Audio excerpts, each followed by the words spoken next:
Kwa hiyo mimi kama diwani wenu na kijana wenu ambaye mnanituma, ambaye niko sharp sana kujua kila sehemu kinachoendelea, nitumie nafasi hii kuiambia halmashauri ya manispaa ya Bukoba. Kabla ya kuja hapa nimemwambia mkurugenzi, nimempigia simu na nimemuona kwa macho. Jana nimeongea na mkuu wa wilaya ya Bukoba, Mheshimiwa Erasto Sima.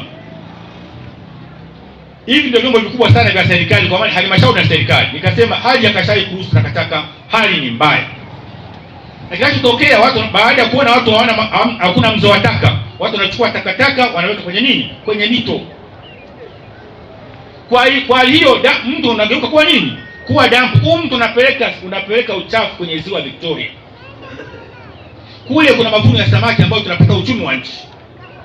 Lakini humo katikati yanapita kwenye makazi ya watu. Lakini humo mtu watu wanatumika kwa watu kufanya shughuli mbalimbali.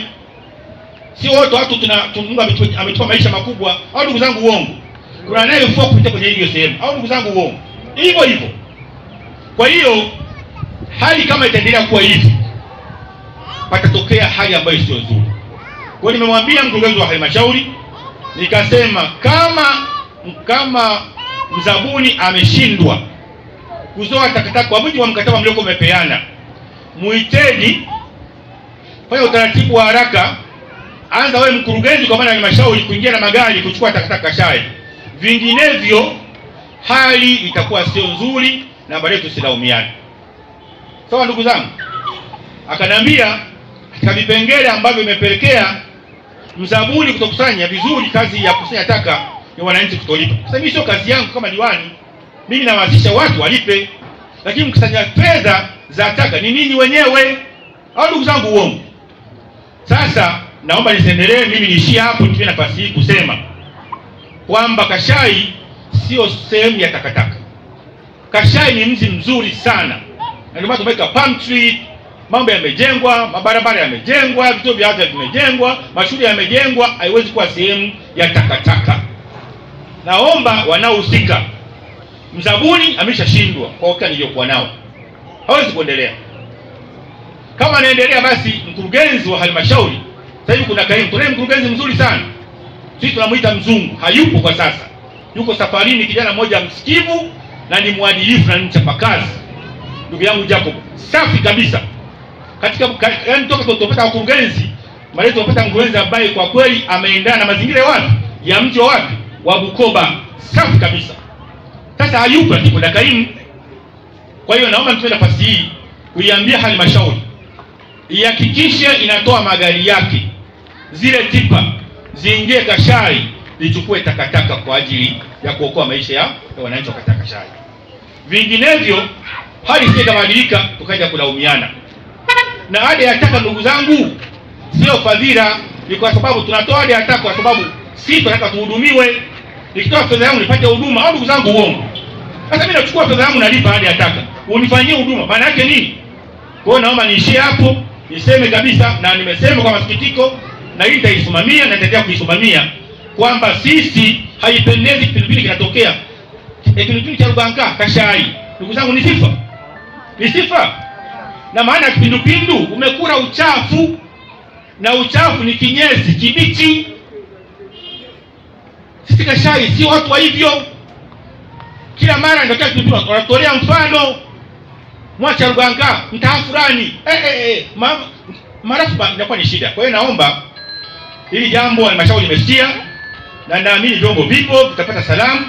Naomba kama mzabuni ameshindwa, na naona ameshindwa, naomba halmashauri take off, ianze kuzoa taka haraka sana ili Kashai tuendelee kuwa wasafi kama kata zingine zilivyo. Na niendelee kuwaomba wale ambao wanafulia pembezoni mwa mito, jamani, msifulie, msichukue uchafu wa watoto, pampers, uchafu wa kinyesi, mikojo mkafulia kwenye mito. Haya maji kuna watu wengine wanafanya nini? Wanayatumia kwa maslahi ya maisha yao. Nimekwenda kwenye maeneo kuta mama anafua, mtoto yuko hapa, amekunya pembeni, maji ya jana, kinyesi cha jana, anafua kinatiririka. Ndugu zangu, tutakufa. Uzembe wa mtu mmoja utatua sisi wananchi wote. Tunafia nini? Hili jambo liko chini ya watendaji. Hili jambo liko chini ya bibi afya. Kwa hiyo naomba kila mtu aplay part yake. Naomba kila mtu achukue jukumu lake kusimamia haja nini? Ya usafi. Usafi ni tabia, lakini pia usafi unatengenezwa na usafi unalindwa. Kwa hiyo nimeona maneno ni hayo niyazungumza kwenye mkutano wa leo hadhara. Kashai sifurahishwi na sipendezeshwi na hali ya uchafu na iona na inavyoendelea kuwepo, na hatuna sababu ya kuwa chafu wakati watu wanalipa ile ya taka. Watu wa halmashauri ipo na tunao viongozi wa kutusikiliza, na naamini kilio chao nilipokufikisha watakifanyia nini? Watakifanyia kazi. Jambo na mwisho ni kipengele cha kulinda amani ya nchi yetu. Nisipoondoka bila kusema nitakuwa nikosea mwalimu. Na waomba kama diwani wakati akishari, tunalo vuguvugu la baadhi ya wenzetu kutaka kutupeleka mahali pabaya. Ndugu zangu, duniani tunakosikia kote vurugu ilianzishwa na watu wachache kwa maslahi yao. Unaweza kushinda njaa, ukarara njaa, uwe na amani. Unaweza kuwa na magorofa kama amani hamna, ni bure. Moja jambo ambalo alifanya Daktari Samia Suluhu Hassan, Mheshimiwa Rais wa Jamhuri ya Muungano wa Tanzania, ni kusimamia na kulinda amani ya nchi yetu. Leo kuna viashiria, na nawaambia ndugu zangu ambao hamjajua dunia inapokwenda, fungua mwangalie mataifa yanapokwenda, mataifa ya nje. Pakitokea na kutokea leo, huna jinsi ya kumbeba mama yako, huwezi kumbeba baba yako, huwezi kumbeba mke wako, huwezi kumbeba baba mtoto wako. Unaweza kukimbia wewe binafsi kwa nguvu ulizonazo kama kijana. Hawa ndugu zangu watakaobaki watapata matatizo. Na waomba ndugu zangu, kama diwani wenu na kama mtoto wenu, tusiruhusu kuingia kwenye viashiria vya kuvunja amani ya nchi yetu. Tusiruhusu. Wachache wanajua walichopewa. Wengi sisi tunataka tuendelee kuishi kwa amani kwenye nchi yetu ya Tanzania. Maneno yanayoendelea kwa sasa hayanipi furaha kwenye moyo wangu. Na siku zote uchochezi unaanzwa na watu wachache. Au ndugu zangu, uongo. Mmoja tu, wawili, watatu, msipeleke huko. Naomba na nisisitize kwamba kama mtu unafikiria unaweza kufanya vurugu, fanya vurugu nyumbani kwako. Na pia yeye sio sawa, kwa sababu mkeo ana haki, mtoto ana haki.